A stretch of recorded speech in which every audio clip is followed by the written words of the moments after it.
Hello everyone. हमने last class के अंदर ये बात की थी कि रेजोल्यूशन प्रोफेशनल कैसे अपॉइंट किया जाएगा। तो सेक्शन 22 के अंदर हम बात कर चुके हैं कि आरपी हैज बीन अपॉइंटेड, या तो जो आईआरपी एजुकेटिंग अथॉरिटी ने अपॉइंट किया था committee of creditors by the consent of 66% उसे कंटिन्यू करेगी, या कमिटी ऑफ क्रेडिटर्स ये रिजॉल्व करेगी कि नया पर्सन अपॉइंट किया जाए। तो ये हम सब डिटेल में पढ़ चुके हैं सेक्शन 22। तो अब हमारे दिमाग में डाउट आ रहा है, सर ये तो हमें समझ में आ गया कि रेजोल्यूशन प्रोफेशनल अपॉइंट होगा, या तो वही जो आईआरपी अपॉइंट हुआ था वो कंटिन्यू होगा, या proposed by the committee of creditors. तो कमिटी ऑफ क्रेडिटर्स 66% कंसेंसस जिस पर्सन का नाम प्रपोज करेंगे उस पर्सन को अपॉइंट किया जाएगा as per the procedure given in section 22। अब हम बात करेंगे कि ये रेजोल्यूशन प्रोफेशनल कौन होगा, what is the eligibility criteria.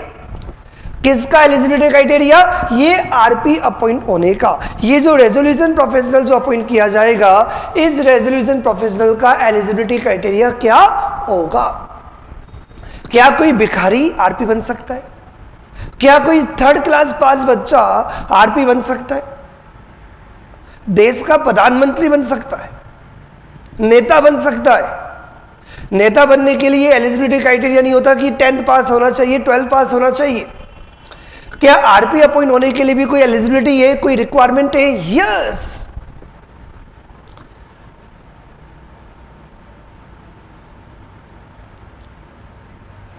कोई जो 10th फेल हो तो भैया वो आरपी नहीं बन पाएगा। एलिजिबिलिटी है,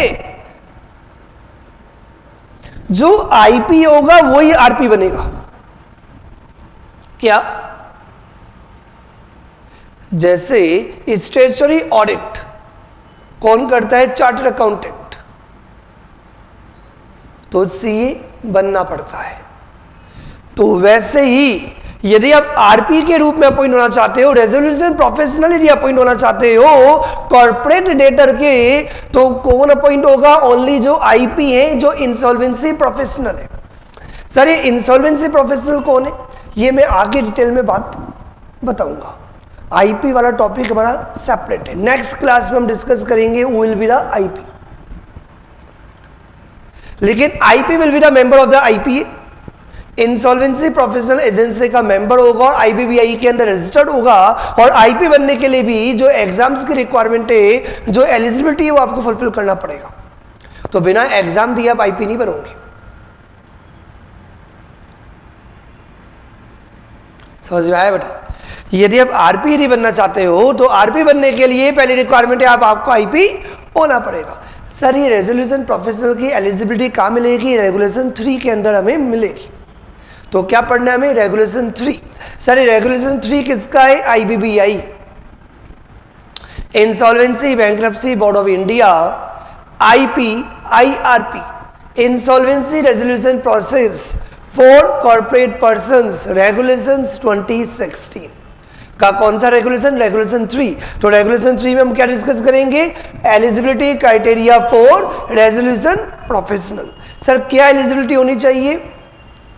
तो ये जो एलिजिबिलिटी आपको जो मिलेगी, रेगुलेशन 3(1)(a) भी पढ़ना है, 3(2) भी पढ़ना है, लेकिन जो मेन एलिजिबिलिटी जो आपको दी हुई है that is very important, regulation 3(1) will be applicable for that. क्या बेटा? रेगुलेशन 3 सब रेगुलेशन 1 आपको बताएगा कि यदि कोई रेजोल्यूशन प्रोफेशनल अपॉइंट होना चाहता है किसी कॉर्पोरेट डेटर का, तो उसके लिए क्या एलिजिबिलिटी होनी चाहिए? That must be IP, insolvency professional. यदि आप इंसॉल्वेंसी प्रोफेशनल हो तभी आप कॉर्पोरेट डेटर के आरपी अपॉइंट हो सकते हो। सर यदि आप आईपी नहीं हो, आप डॉक्टर हो, आर्किटेक्ट हो, चार्टर्ड अकाउंटेंट हो, कंपनी सेक्रेटरी हो, आप अपॉइंट नहीं हो सकते। कंपनी सेक्रेटरी कवर्ड नहीं है यहाँ पे, आईपी कवर्ड है, इंसॉल्वेंसी प्रोफेशनल कवर्ड है। कौन कवर्ड है? आईपी बनना पड़ेगा। क्या आईपी आरपी के लिए एलिजिबल है? नो। तो पहली रिक्वायरमेंट तो ये है कि आप आईपी हो, इंसॉल्वेंसी प्रोफेशनल हो, और इंसॉल्वेंसी प्रोफेशनल होने के साथ आप कॉर्पोरेट डेटर के इंडिपेंडेंट भी होने चाहिए, independent of the corporate debtor. क्योंकि जब आप रेजोल्यूशन प्रोफेशनल हो तो आप बहुत सारी वर्किंग और बहुत सारे मैनेजमेंट आप ऑपरेशंस देखते हो कॉर्पोरेट डेटर का, तो that person must be independent. तो पहला पॉइंट आईपी होना चाहिए, पहला पॉइंट आईपी होना चाहिए, और आईपी होने के साथ इंडिपेंडेंट भी होना चाहिए कॉर्पोरेट डेटर का। किसकी एलिजिबिलिटी की बात हो रही है? रेजोल्यूशन प्रोफेशनल की एलिजिबिलिटी की बात हो रही है। तो रेजोल्यूशन प्रोफेशनल एलिजिबल होने के लिए फर्स्ट आईपीओ, मेरे साथ बोलो बेटा, आईपीओ, और मैं क्लास में याद करा के जाऊंगा ये रेगुलेशन 3, वादा मेरा, और बहुत अच्छी तरह पूरा पोस्टमार्टम करके हम समझेंगे। आईपी होना चाहिए, और आईपी होने के साथ इंडिपेंडेंट होना चाहिए कॉर्पोरेट डेटर का। मुझे पता है डाउट आ रहा है सर, ये भी बता दो इंडिपेंडेंट का मतलब क्या है, ये मैं आगे बताऊंगा, एक्सप्लेनेशन में दिया हुआ है रेगुलेशन 3 सब रेगुलेशन 1 में। What do you mean by the independent, वो हम आगे बात करेंगे। लेकिन अभी बात समझ में आ रही है ना? क्या नंबर 1 आईपी होना चाहिए, किसके लिए? आरपी अपॉइंट होने के लिए। रेजोल्यूशन प्रोफेशनल बनने के लिए एलिजिबिलिटी है, you must be N IP, insolvency professional, जो मेंबर है आईपीए का और आईबीबीआई में रजिस्टर्ड ए, और आईपी होने के साथ क्या होना चाहिए? Independent of the corporate debtor. ये इंसॉल्वेंसी प्रोफेशनल यदि किसी आईपीई में पार्टनर और डायरेक्टर है, क्या बेटा? यदि आप मिस्टर ए एक इंडिविजुअल पर्सन है जो आईपी है, मिस्टर ए एक इंडिविजुअल पर्सन है जो आईपी है, और यदि ये मिस्टर ए जो कॉर्पोरेट डेटर है, that is a XYZ limited, हमारा जो corporate data that is a XYZ limited, XYZ limited में मिस्टर ए अपॉइंट होना चाहता है, तो ये मिस्टर ए इंडिपेंडेंट होना चाहिए ऑफ द कॉर्पोरेट डेटर, और ये मिस्टर ए पार्टनर है, ये मिस्टर ए पार्टनर है या डायरेक्टर है, किसका? Of the IPE, that is the IPE insolvency professional entity, IPE insolvency professional entity. For example insolvency professional entity है हमारी, that is a ABC firm. तो यदि मिस्टर ए खुद भी इंडिपेंडेंट होना चाहिए, बोलो मेरे साथ, मिस्टर ए भी इंडिपेंडेंट होना चाहिए, मतलब मिस्टर ए जो इंसॉल्वेंसी प्रोफेशनल है वो खुद भी इंडिपेंडेंट होना चाहिए कॉर्पोरेट डेटर का, और मिस्टर ए यदि किसी insolvency professional entity that is a ABC firm, यदि ये ABC फर्म के अंदर क्या है? पार्टनर है, ये ABC फर्म में क्या है? पार्टनर है, तो ABC फर्म के जो अदर पार्टनर्स और डायरेक्टर्स है दैट इज अ B और C भी इंडिपेंडेंट होने चाहिए कॉर्पोरेट डेटर के, तब जाके ए XYZ लिमिटेड का आरपी बन सकता है। ए XYZ लिमिटेड कौन? Corporate debtor. तो कॉर्पोरेट डेटर XYZ लिमिटेड में कोई ए आरपी अपॉइंट होने के लिए एलिजिबल है यदि ये मिस्टर ए पहली बात आईपी हो। तो हमने लिया मिस्टर ए आईपी है, इंसॉल्वेंसी प्रोफेशनल है, और इंसॉल्वेंसी प्रोफेशनल होने के साथ ये बंदा इंडिपेंडेंट भी हो कॉर्पोरेट डेटर का, तो खुद तो इंडिपेंडेंट हो ही, आप खुद तो इंडिपेंडेंट होने ही चाहिए, एज वेल एज, सुनना बात, आप खुद तो इंडिपेंडेंट होने ही चाहिए। आप आईपी भी हो, आप खुद भी इंडिपेंडेंट हो, और आप जिस फर्म इंसॉल्वेंसी प्रोफेशनल एंटिटी में आप पार्टनर और डायरेक्टर हो, तो ऐसे इंसॉल्वेंसी प्रोफेशनल एंटिटी के जो अदर पार्टनर्स हैं, जो अदर डायरेक्टर्स हैं, दैट इज अ बी और सी, वो भी इंडिपेंडेंट होने चाहिए of the corporate debtor that is a XYZ limited. Then mister A is eligible to be appointed as resolution professional. कुछ बात समझ में आई बेटा? This is the regulation 3 सब regulation 1 एंड एक बार मैं लैंग्वेज भी रीड कर देता हूं जो आपको स्क्रीन पर नजर आ रहा है। NIP वैसे तो आपको मुझे उम्मीद है पूरा कंसेप्ट समझ में आ गया, फिर भी लैंग्वेज हम रीड कर लेते हैं। NIP shall be eligible to be appointed as ARP for a CIRP process of a corporate debtor if E मतलब खुद मिस्टर ए जो इंसॉल्वेंसी प्रोफेशनल है वो इंसॉल्वेंसी प्रोफेशनल एलिजिबल है अपॉइंट होने के लिए, क्या अपॉइंट होने के लिए? Resolution professional.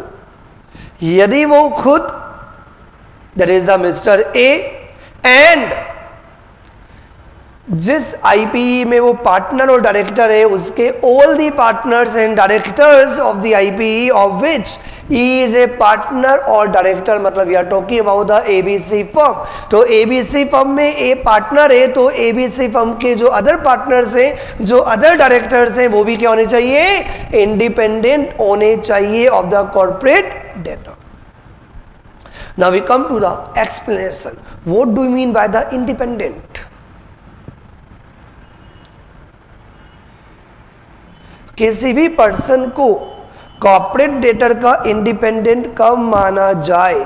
A person shall be considered to be an independent of the corporate debtor when this is given in the explanation of the regulation 3 sub regulation 1।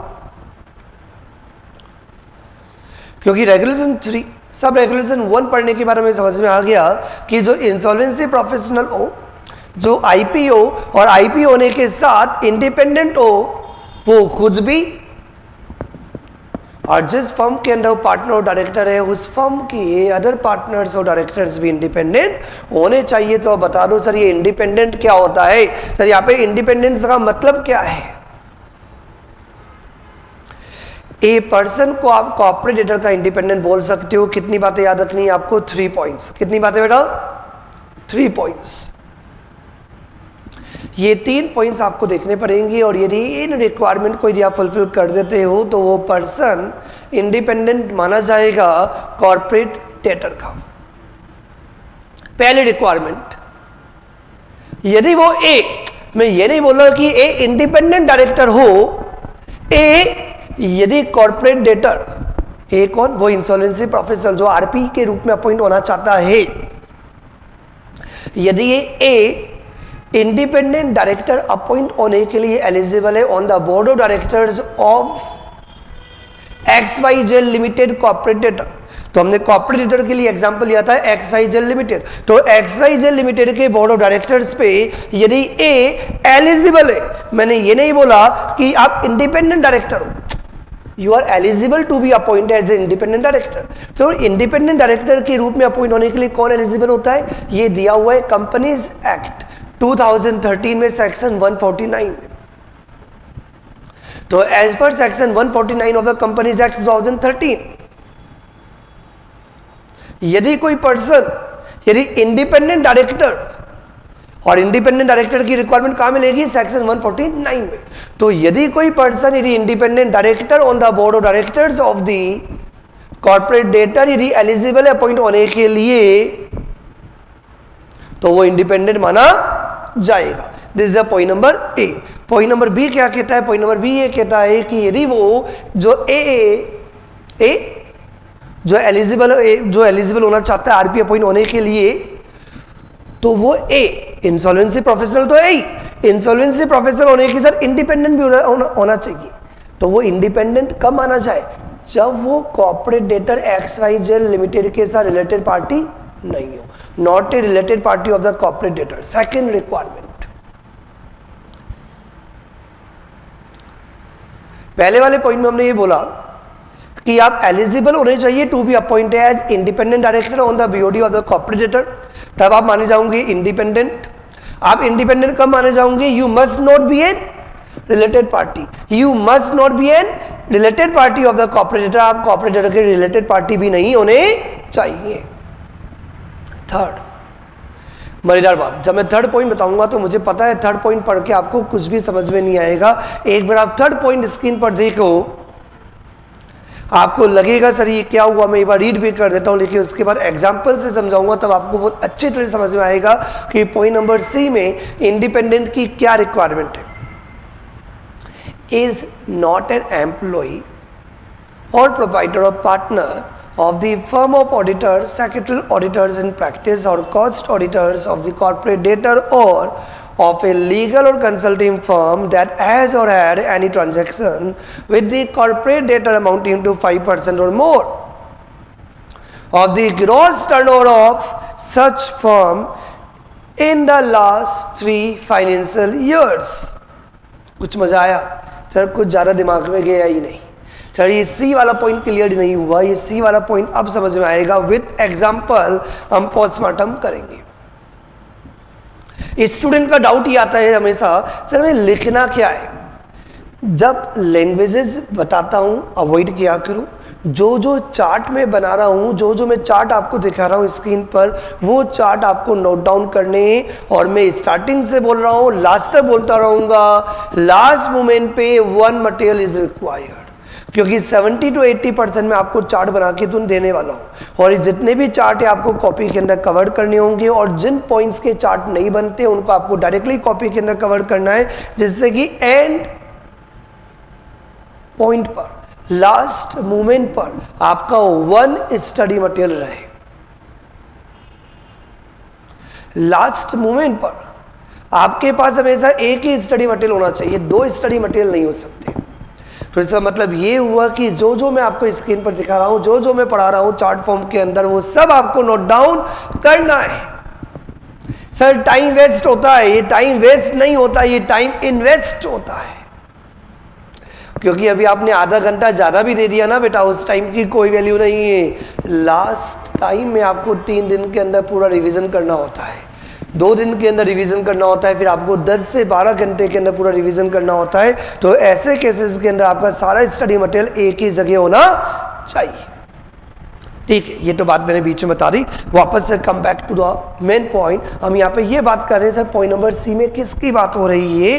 Point number सी में ये जो आईपी है, क्योंकि RP के रूप में तो वही एलिजिबल होगा जो आईपी होगा, तो हम आईपी की बात कर रहे हैं कि वो इंडिपेंडेंट कब माना जाएगा। तो ये जो आईपी है, नाम दे रहे हैं इसका ए, ये ए तभी आरपी बन पाएगा यदि जो कॉर्पोरेट डेटर है, कॉर्पोरेट डेटर कौन है हमारा? Corporate debtor is XYZ limited. ये जो कॉर्पोरेट डेटर है, इस कॉर्पोरेट डेटर की जो भी सीए फर्म है, ऑडिटर्स फर्म है, सेक्रेटरियल ऑडिट्स करने वाली जो सीएस फर्म है, सेक्रेटरियल ऑडिट कौन करता है? सीएस फर्म, ऑडिटर्स फर्म जो स्टैट्यूटरी ऑडिट करते हैं, और कॉस्ट ऑडिट करने वाली कॉस्ट ऑडिटर फर्म। तो जो कॉर्पोरेट डेटर है, वापस से रिपीट कर रहा हूं, XYZ लिमिटेड, तो ये जो XYZ जो लिमिटेड है, इस XYZ लिमिटेड की जो ऑडिटर्स फर्म है, ऑडिटर्स फर्म है, that is a PQR, secretarial auditors हैं, सेक्रेटरियल ऑडिटर्स हैं,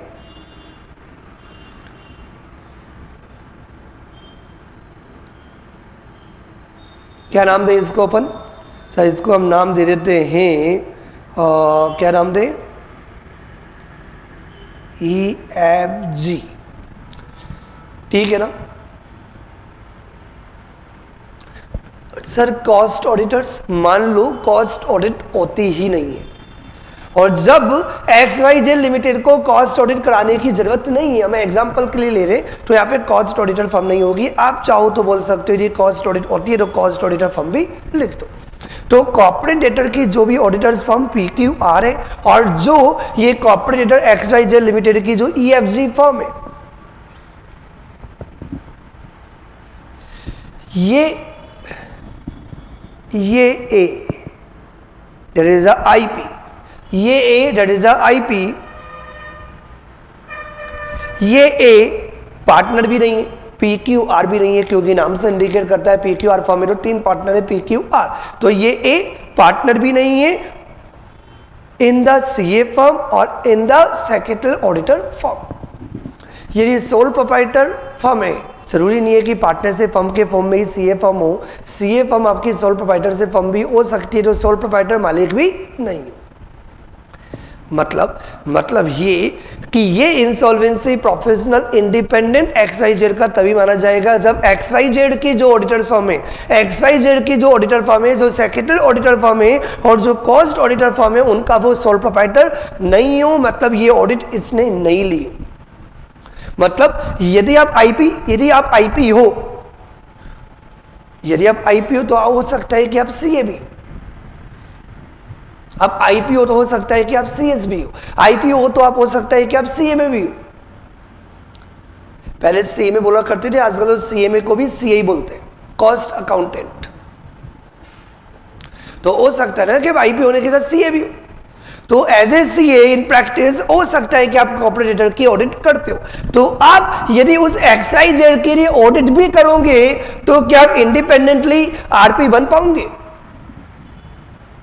यदि आप उस XYZ की यदि सेक्रेटरी ऑडिट यदि आप करते हो तो क्या आप इंडिपेंडेंटली आरपी अपॉइंट हो सकते हो? इसका मतलब आपका उस इंडिपेंडेंट होने के लिए आपका उसके साथ कोई कनेक्शन नहीं होना चाहिए। तो कनेक्शन नहीं होना चाहिए मतलब ये कि कॉर्पोरेटर की जो भी सीए फर्म है, जो भी सीएस फर्म है और जो भी सीएमए फर्म है, उनमें ये सोल प्रोप्राइटर और पार्टनर नहीं।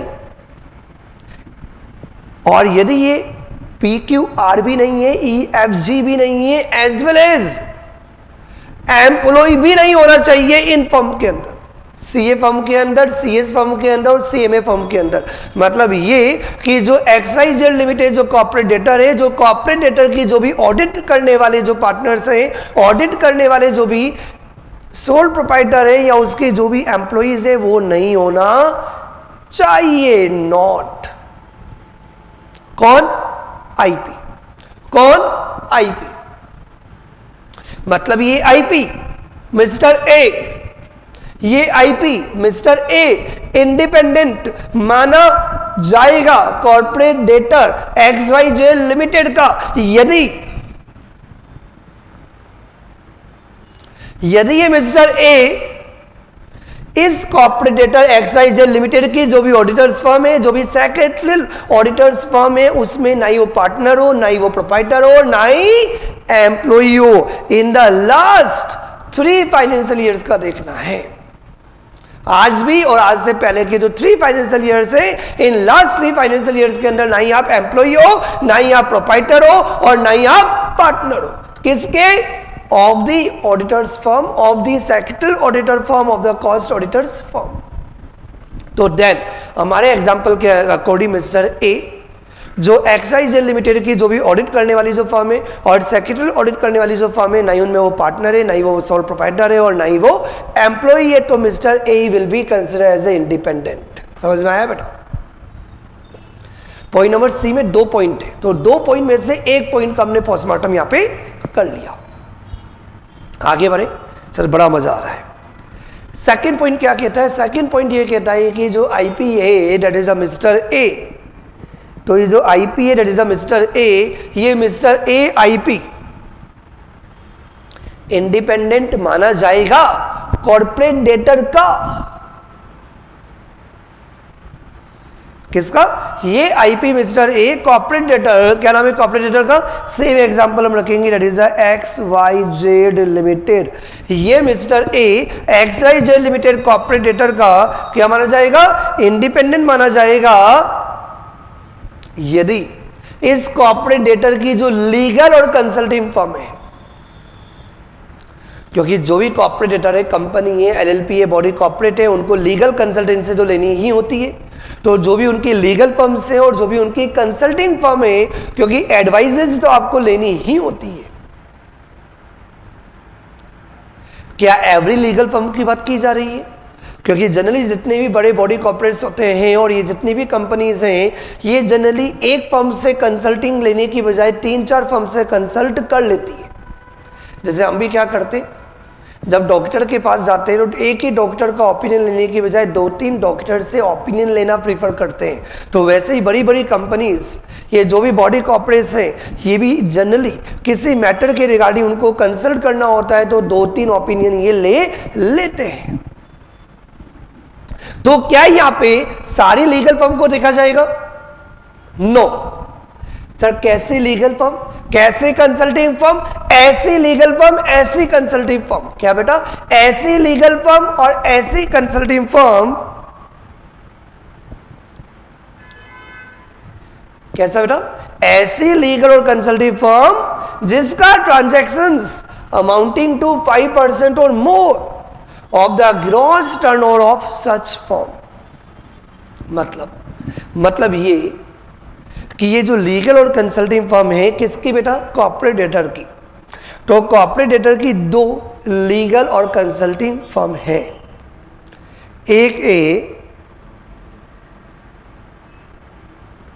एक का नाम है दैट इज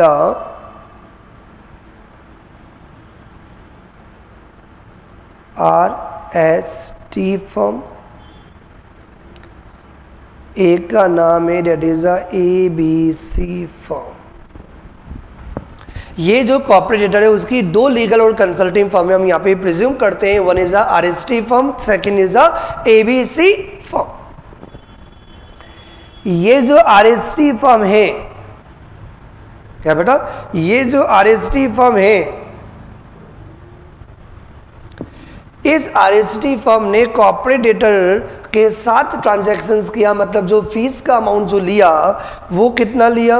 वो लिया फीस जो ली from corporate debtor that is 10L मतलब 10 लाख रुपीज, 10 लाख रुपए का अमाउंट, 10 लाख रुपीज का amount RST firm corporate debtor से कंसल्टिंग के फर्म में लेती है। और RST का जो टोटल टर्नओवर है, RST का जो टर्नओवर है वो है फॉर एग्जांपल 1 करोड़। तो RST टोटल 1 करोड़ की टर्नओवर रखती है और कॉर्पोरेट डेटर के साथ ट्रांजैक्शन करती है 10 लाख रुपीज। कितना परसेंट हुआ? 10% हुआ। और कितनी रिक्वायरमेंट होनी चाहिए? टर्नओवर का मतलब इसकी जो टर्नओवर है, मतलब जो RST फर्म की यदि बात कर रहे हो तो RST फर्म का टर्नओवर कितना है? टोटल 1 करोड़ का टर्नओवर है। मतलब ये बहुत सारी कंपनीज को, बहुत सारे लोगों को कंसल्टिंग देती है। तो इनका जो टर्नओवर आता है वो आता है 1 करोड़ का। और इन्होंने कॉर्पोरेट डेटर को जो कंसल्टिंग दिया उससे उनको फीस मिली 10 लाख रुपीज। तो जो कॉर्पोरेट डेटर से जो आपको फीस आ रही है वो उनके टर्नओवर का कितना परसेंट है? 10% है। तो यहां पे RST फर्म इंक्लूड की जाएगी। RST फर्म को आपको देखना होगा। देयर इज अनदर फर्म जो कॉर्पोरेट डेटर को कंसल्टिंग प्रोवाइड करती है, लीगल कंसल्टिंग देती है। There is ABC firm. ABC firm fees लेती है for example 5 lakh rupees. ABC firm fees लेती है दैट इज 5 लाख रुपीज। और ABC फर्म का जो टर्नओवर है, ABC फर्म का जो टर्नओवर है दैट इज 40 लाख।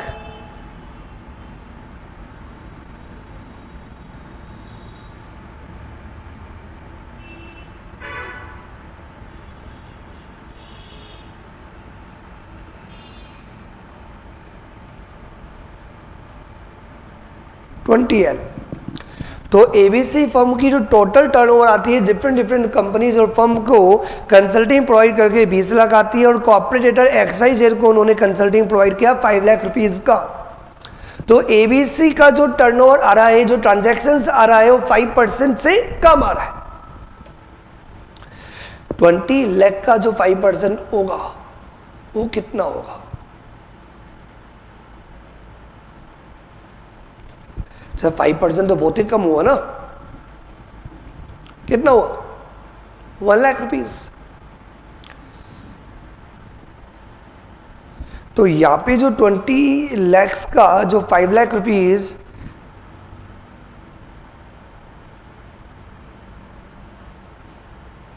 नहीं थोड़ा सा अपन चेंज कर देते हैं। ये तो बहुत ज़्यादा टर्नओवर आ रहा है।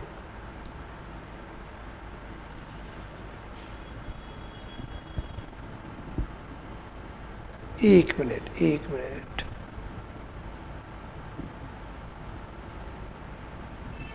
टर्नओवर ले लेते हैं अपन यहाँ पे।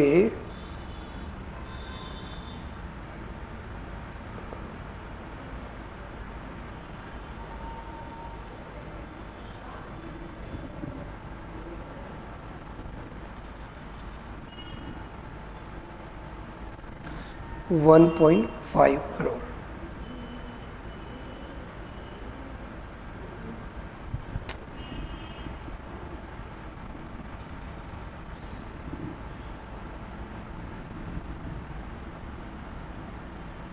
$1.5 करोड़।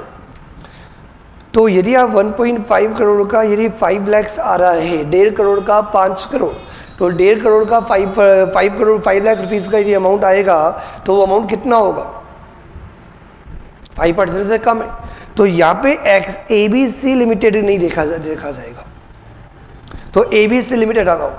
मतलब ये कि हम सारी लीगल और कंसल्टिंग फर्म की बात नहीं करेंगे, हम ओनली उसी लीगल और कंसल्टिंग फर्म की बात करेंगे जिसका कॉर्पोरेट डेटर के साथ 5% और 5% से ज़्यादा ट्रांजैक्शंस का अमाउंट है, टर्नओवर का अमाउंट है of the gross turnover of such firm. तो ये मिस्टर ए जो आरएसटी फर्म के जो पार्टनर्स है आरएसटी, ये आरएसटी भी नहीं है और आरएसटी फर्म के अंदर एम्प्लॉय भी नहीं होना चाहिए। तो ये जो लीगल कंसल्टिंग फर्म है हम एबीसी बात नहीं करेंगे, हम जो एम्प्लॉय की बात करेंगे तो किसका एम्प्लॉय? एबीसी का नहीं, क्योंकि एबीसी फर्म के लिए एम्प्लॉय ओ भी तो चलेगा, एबीसी की बात ही नहीं करनी हमें।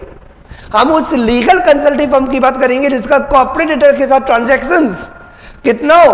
5% और 5% से ज्यादा हो, वो वाली फर्म हमारे लिए रेलिवेंट है।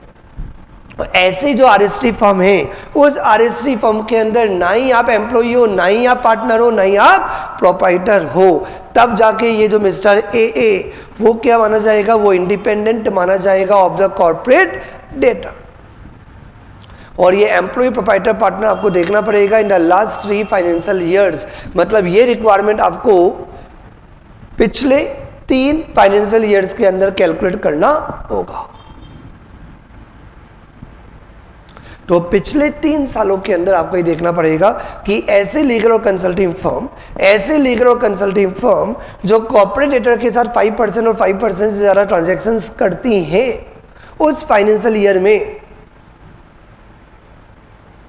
तो देन आप पहले की जो 3 फाइनेंशियल ईयर्स हैं उनमें ना ही आप एम्प्लॉय हो, ना ही आप प्रोप्राइटर हो, ना ही आप पार्टनर हो ऐसे लीगल कंसल्टिंग फर्म के।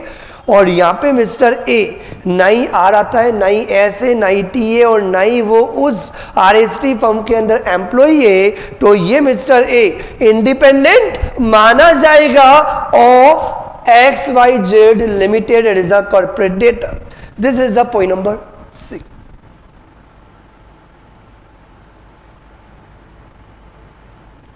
अब यदि आप लैंग्वेज देखेंगे तो आपको बिल्कुल भी प्रॉब्लम नहीं होगा। ये चार्ट देखने के बाद अब हम पॉइंट नंबर सी यदि रीड करते तो हमारे लिए बहुत इजी हो जाता है कि ये मिस्टर ए जो इंसॉल्वेंसी प्रोफेशनल है ये इंडिपेंडेंट माना जाएगा। ये आरपी अपॉइंट हो सकता है यदि ये not an employee, not a proprietor, not a partner of a firm of auditors, secretary auditors in practice और cost auditors of the corporate debtor. यहाँ पे 5% की रिक्वायरमेंट नहीं आती। किसके लिए? चार्टर्ड अकाउंटेंट के लिए, सेक्रेटरी ऑडिटर के लिए 5% नहीं देखना पड़ेगा। जो भी ऑडिटर्स हैं XYZ लिमिटेड के, जो भी सेक्रेटरी ऑडिटर्स हैं और जो भी कॉस्ट ऑडिटर्स हैं वो सारे 5% का ट्रांजैक्शन हो या नहीं हो वो मायने नहीं रखता। लेकिन XYZ लिमिटेड के लीगल और कंसल्टिंग फर्म वाला पॉइंट यदि आप देखोगे तो हम ओनली उन्हीं लीगल और कंसल्टिंग फर्म की बात करेंगे जिनका ट्रांजैक्शंस कॉर्पोरेट डेटर के साथ 5% और 5% से ज्यादा है of the gross turnover of such firm, right. और दोनों ही पॉइंट के लिए आपको देखना पड़ेगा ये कि वो एम्प्लॉय नहीं हो, प्रोप्राइटर नहीं हो, पार्टनर नहीं हो in the last 3 financial years. यदि ए, बी और सी यदि तीनों रिक्वायरमेंट यदि फुलफिल होती है ये आपको देखना पड़ेगा। और यदि ये रिक्वायरमेंट यदि फुलफिल हो रही है तो क्या होगा, तो देन वो पर्सन क्या होगा, that will be consider as independent of the corporate debtor, तो वो पर्सन इंडिपेंडेंट माना जाएगा। तो there are 3 requirements, A point, B point, C point. कोई कंफ्यूजन्स? तो यहाँ पे हमारा एलिजिबिलिटी वाला जो पार्ट है रेगुलेशन 3 सब रेगुलेशन 1 के अकॉर्डिंग वो हमने कंप्लीट किया। तो मेन जो आंसर आएगा एलिजिबिलिटी का वो आएगा as per regulation 3 sub regulation 1 IP plus independent, और इंडिपेंडेंट एक्सप्लेनेशन के अंदर क्लियरली दिया हुआ है। This is the explanation of regulation 3 sub regulation 1 that we have covered. तो ये पूरा हमने कंसेप्ट देख ही लिया है जो आपको बिल्कुल अच्छी तरह समझ में आ गया। एक बार वापस से मैं दिखा देता हूँ क्या है, ये चार्ट के थ्रू आपको बिल्कुल अच्छी तरह समझ में आ गया। Point number C, this is a point number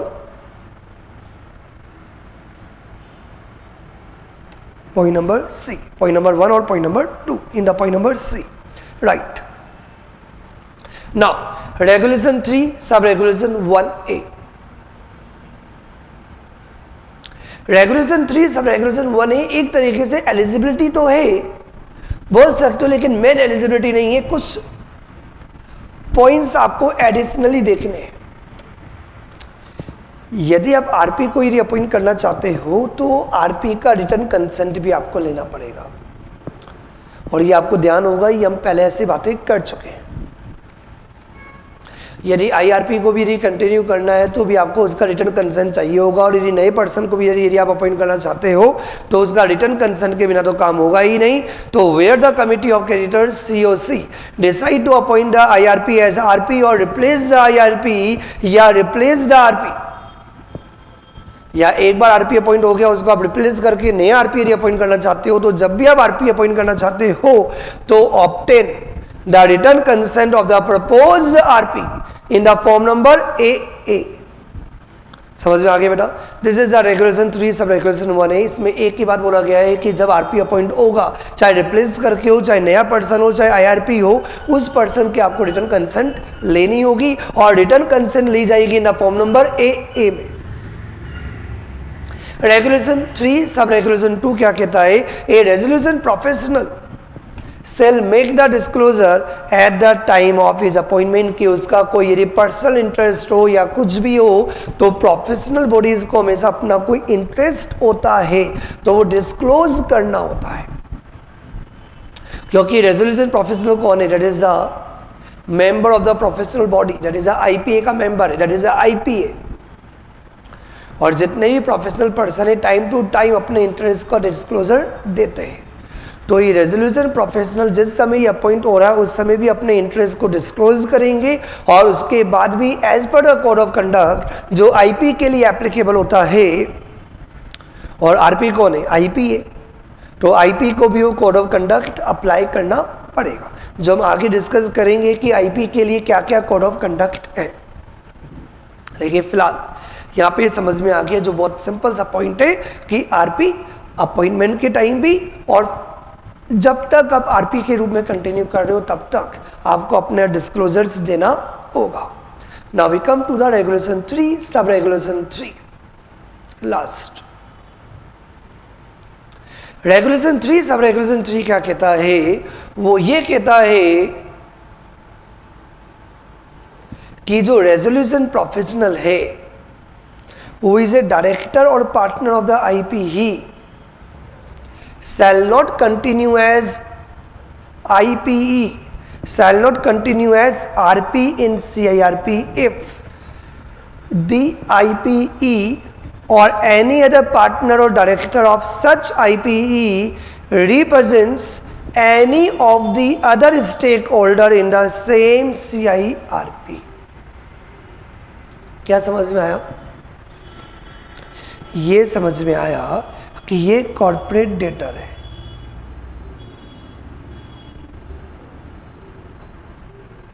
corporate debtor का नाम क्या बताया मैंने, XYZ लिमिटेड, राइट। इस कॉर्पोरेट डेटर XYZ लिमिटेड की CIRP प्रोसेस चल रही है, CIRP अंडरगोइंग। और जब इस कॉर्पोरेटर XYZ लिमिटेड की CIRP चल रही है, इस CIRP के अंदर one of the financial creditors है,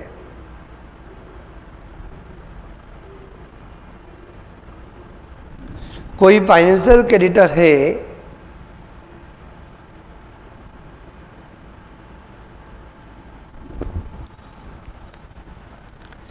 कोई फाइनेंशियल क्रेडिटर्स तो बहुत सारे हैं। One of the financial creditor that is a PNB।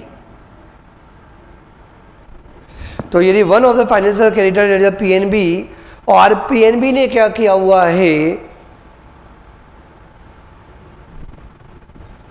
PNB ने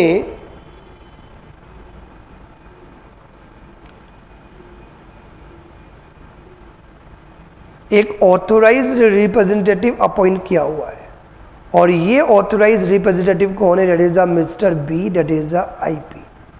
यहां तक कोई डाउट?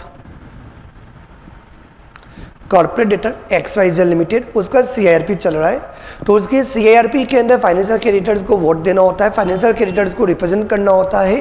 तो ये जो फाइनेंशियल क्रेडिटर्स है दैट इज अ PNB, और भी बहुत सारे फाइनेंशियल क्रेडिटर, तो one of the financial creditor that is a PNB। तो PNB ने ऑथोराइज्ड रिप्रेजेंटेटिव, जब आगे बात करेंगे section 21 sub section 6A 6B 6C में ऑथोराइज्ड रिप्रेजेंटेटिव अपॉइंट करने का राइट होता है। तो PNB ने ऑथोराइज्ड रिप्रेजेंटेटिव अपॉइंट किया हुआ है, जिसका नाम है मिस्टर B, इंसॉल्वेंसी प्रोफेशनल।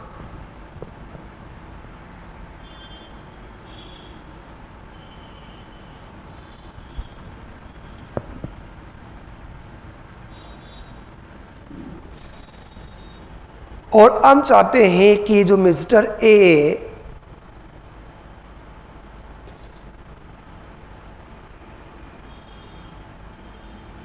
हम चाहते हैं कि जो मिस्टर A इसको अपॉइंट कर ले, जो IP है। तो मिस्टर A जो IP है, क्या ये कॉर्पोरेटर का RP अपॉइंट हो सकता है या नहीं, हम इसकी बात करना चाह रहे हैं। ये मिस्टर A RP बनना चाहता है, XYZ लिमिटेड का बन सकता नहीं बन सकता, तो उसके लिए क्या रिक्वायरमेंट है? ये पर्सन इंडिपेंडेंट होना चाहिए। तो इंडिपेंडेंट वाला तो हमने ऑलरेडी पढ़ लिया। इसमें इन्होंने क्या बोला? किसी तरह का कोई कनेक्शन भी नहीं हो। कैसे नहीं हो, समझना बात। ये मिस्टर A, ये जो IP है मिस्टर B, तो मिस्टर B जो IP है,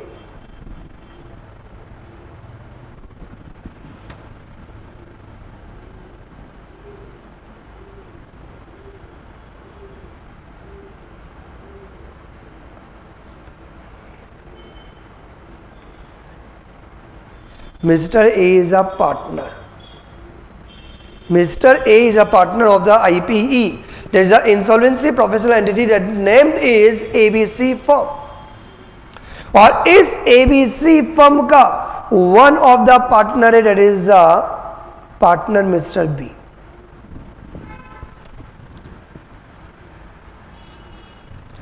तो आज आप कॉमन सेंस अप्लाई करो। यदि आप A को एक बार आपने अपॉइंट कर लिया CIRP के अंदर, लेकिन A पूरा कंटिन्यू तभी कर पाएगा, ये हमेशा आपको ध्यान रखना पड़ेगा। क्या? लेकिन उससे पहले कि रेगुलेशन 3 क्या बोलती है, हम थोड़ा सा कॉमन सेंस भी अप्लाई करते हैं। यदि जो CIRP चल रही है उसमें जो फाइनेंशियल क्रेडिटर है, उस फाइनेंशियल क्रेडिटर ने यदि मिस्टर B को यदि अपॉइंट किया हुआ अपने आप को रिप्रेजेंट करने के लिए, और उसी CIRP XYZ लिमिटेड की CIRP में जो मिस्टर A वो RP कंटिन्यू रह सकता है क्या? क्योंकि यदि मिस्टर A यदि RP रहेगा तो B क्या बोलेगा? भैया मेरा पर्सनल इंटरेस्ट है, मैं फाइनेंशियल क्रेडिटर को रिप्रेजेंट करता हूं, तो ये ध्यान रखना कि जब कोई डिसीजन लो तो फाइनेंशियल क्रेडिटर PNB के फेवर में ज्यादा डिसीजन लेना। तो क्या समझ में आया? यहां पे ये समझ में आया कि यदि मिस्टर A वो RP के रूप में कंटिन्यू नहीं रह पाएगा, क्योंकि क्योंकि ये मिस्टर ए का वन ऑफ द पार्टनर, ये मिस्टर ए जिस फर्म के अंदर पार्टनर है उसका वन ऑफ द पार्टनर इसी कंपनी की सीआईआरपी प्रोसेस के अंदर किसी one of the financial creditor को क्या करता है, रिप्रेजेंट करता है। तो यदि आप किसी पर्टिकुलर फाइनेंशियल क्रेडिटर को, यदि किसी स्टेक होल्डर को यदि आप रिप्रेजेंट करते हो तो आप इंडिपेंडेंटली ओके सारे क्रेडिटर्स का फेवर नहीं कर पाओगे, क्योंकि आप बाइज्ड हो पाओगे किसी पर्टिकुलर क्रेडिटर के लिए। क्योंकि यदि आप खुद, अब बोलो मेरे साथ, यदि आप खुद या आपके कोई पार्टनर्स यदि उसी सीआईआरपी के अंदर किसी स्टेक होल्डर को यदि रिप्रेजेंट करेंगे तो उस स्टेक होल्डर पे आपका ज्यादा इंटरेस्ट होगा। तो हो सकता है कि जब आप डिसीजन लो तो आप सारे क्रेडिटर्स का ध्यान रखने की बजाय आप किसी पर्टिकुलर स्टेक होल्डर पे ज्यादा प्रेफरेंस दे सकते हो। इसी को ध्यान में रखने के लिए, इसी की वजह से ये रेगुलेशन 3(3) बना।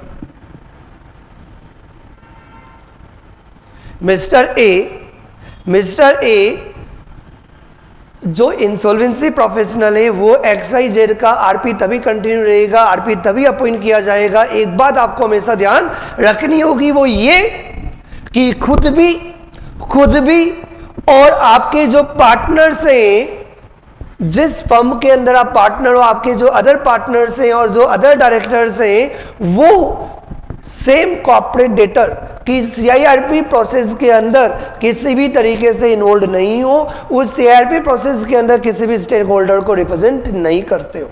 तो यदि आप किसी भी स्टेक होल्डर को यदि रिप्रेजेंट नहीं करते तब तो आप आरपी के रूप में कंटिन्यू रह सकते हो, आरपी आप रह सकते हो, अदरवाइज आप आरपी के रूप में कंटिन्यू नहीं रह सकते, आप आरपी अपॉइंट नहीं हो सकते, और यदि अपॉइंट हो गए हो तो आप कंटिन्यू नहीं रह पाओगे। और यहाँ पे जो हमने एग्जांपल लिया मिस्टर ए का वन ऑफ द पार्टनर, क्योंकि mister A is a partner in the IPE that is a ABC firm, और उस एबीसी फर्म के अंदर one of the partner that is a mister be financial creditor को represent करता है। किसका financial creditor? XYZ limited. और जब ये रिप्रेजेंट करता है तो क्या पॉइंट होगा? ये मिस्टर ए आरपी के रूप में कंटिन्यू नहीं रह सकता। इसका मतलब RP who is a director or a partner of an IPE shall not continue as a RPE if IPE that is a ABC firm या उसकी कोई भी पार्टनर या डायरेक्टर्स क्या करते हो? Represent any of the other stakeholder. यदि ये एबीसी फर्म या एबीसी फर्म के कोई भी पार्टनर यदि सीआईआरपी प्रोसेस के अंदर जो भी स्टेक होल्डर्स हैं, यदि किसी भी स्टेक होल्डर्स को यदि ये रिप्रेजेंट करते हैं तो ये मिस्टर ए का पार्टनर मिस्टर बी रिप्रेजेंट होने की वजह से मिस्टर ए आरपी के रूप में कंटिन्यू नहीं रह सकता of XYZ limited corporate debtor. समझ में आया बेटा? तो ये हमारा कंप्लीट हुआ रेगुलेशन 3, जहां हमने डिटेल्ड में बात की eligibility criteria of resolution professional. और मुझे उम्मीद है ये आपको बहुत अच्छी तरह से समझ में आया होगा। नेक्स्ट क्लास के अंदर हम बात करेंगे, क्योंकि हमें इस रेगुलेशन 3 से समझ में आया कि आरपी वही बंदा होगा जो आईपी होगा। तो हमारी नेक्स्ट क्लास आईपी की रिगार्डिंग होगी। तब तक के लिए अलविदा दोस्तों, by two all of you.